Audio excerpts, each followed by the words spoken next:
Hey everyone, Admiral Seabass here again. Want to do a quick wrap-up video on our playtest on Saturday, October 17th.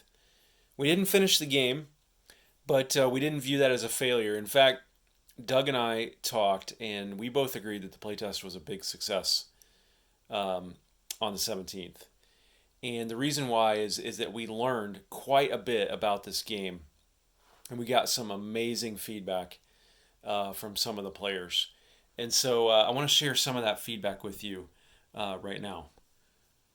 So first of all the guys said they had a lot of fun playing this game, and they played this game all day from mid morning on Saturday until after dinner on Saturday, and they all had a blast with it and a good time playing it and learning the game before and also during the game. And so they did have a lot of fun.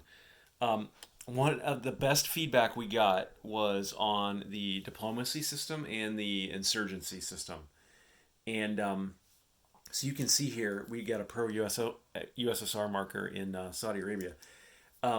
We have a system in the game where certain countries have what we call soft diplomatic alignment with the major factions. And if they're soft, then you can use diplomacy to try to swing them your way.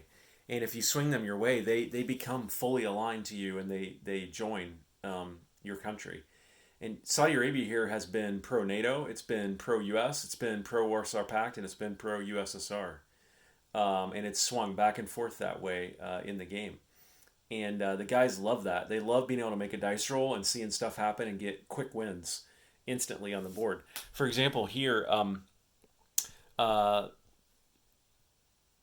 Libya starts pro USSR, but it's soft. So one turn, the Soviet player is just like, well, I'm going to make a roll and see if I can turn him into a Soviet. And he did, and he loved that. He got instant, gratification from that. Warsaw Pact did the same thing with Yugoslavia. They convinced Yugoslavia to become a Warsaw Pact aligned country. The U.S. did the same thing with Pakistan and really changed the nature of the game down here. So the guys really love that, and so we want to continue to do that. Maybe even let them do a little bit more of it in the game. And you never know what's gonna pop up and become a Soviet or a U.S. country. So that was really cool. The other thing the guys really liked was the insurgency system. And again, insurgencies are used when you can't use diplomacy to convince someone to swing over to your side. So let's take Syria. Syria is hard aligned to the Soviets in this country, and you cannot send your diplomats in and convince them otherwise. So the U.S. said, fine, I'll put an insurgency in here. And the insurgents did combat with the government forces of Syria and eventually defeated them.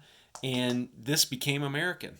And so the guys really like that. Now, I think we can simplify it even more than we have the current concept and make it faster to resolve and make it look more like the diplomacy system. But again, the guys really like that. And the Soviet player in particular was able to really extend his reach around the globe through the use of insurgency. The other thing that the guys really liked was the 80s flavor. And we've gone to great lengths to put things in here like the space shuttle, the stealth fighters, and nukes and all kinds of 80s stuff that really makes this an 80s flavored game, and the guys really like that, and so that was appreciated to get that feedback. In terms of things that could be improved, the guys said that they thought the sequence of play could be somewhat streamlined, and I'm inclined to agree with them. So you see here we've got a sequence of play, and that's just the summary of it.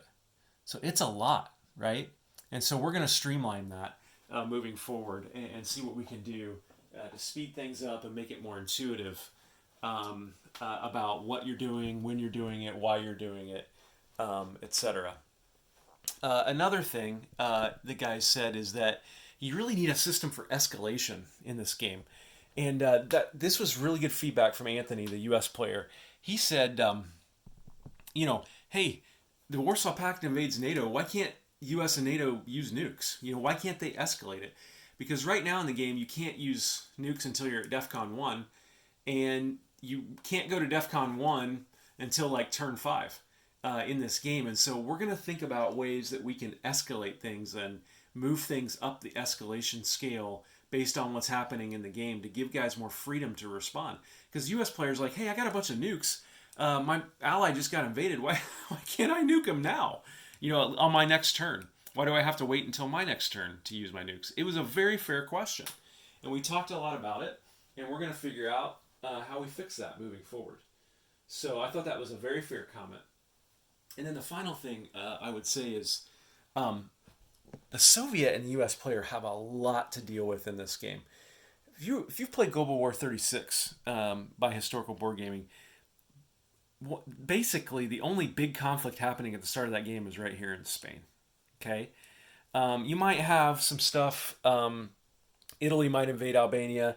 Italy might invade Abyssinia, but by and large, that's the only conflicts you have to manage, and you can focus completely on building your forces.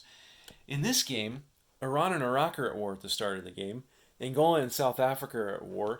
You've got active insurgencies down here in Central America, and you've got an insurgency in Lebanon, right? And you've got an insurgency in Afghanistan. Okay, those are like mini Spanish civil wars that the U.S. and the Soviet player have to manage at the start of this game, and it's a lot. So we're going to try to find ways to ease that burden, to simplify it, streamline it, make it faster, so that they don't feel like they're stretched too thin mentally every turn with too much to manage.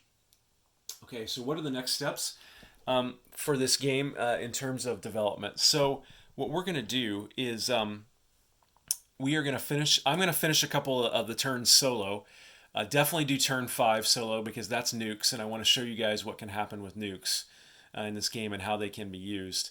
And then I'll post those to my YouTube channel. We're going to make more tweaks to the map. Doug was apparently looking at the map on his way, on his flight up here, and he had a whole list of things that he wanted to discuss when he got here. We went over those on Friday night. So we'll make a bunch of tweaks to the map. We're going to make some tweaks to streamline and speed up play along the lines of some of the elements I discussed in this video. And then we're going to do another playtest in Tulsa in early December down at Historical Board Gaming. So, guys, that's your update. And awesome weekend. Thanks for your comments, likes, everything else on the videos I posted over the weekend. And thanks for your interest in this game. All right, take care, everyone. Admiral Seabass signing off.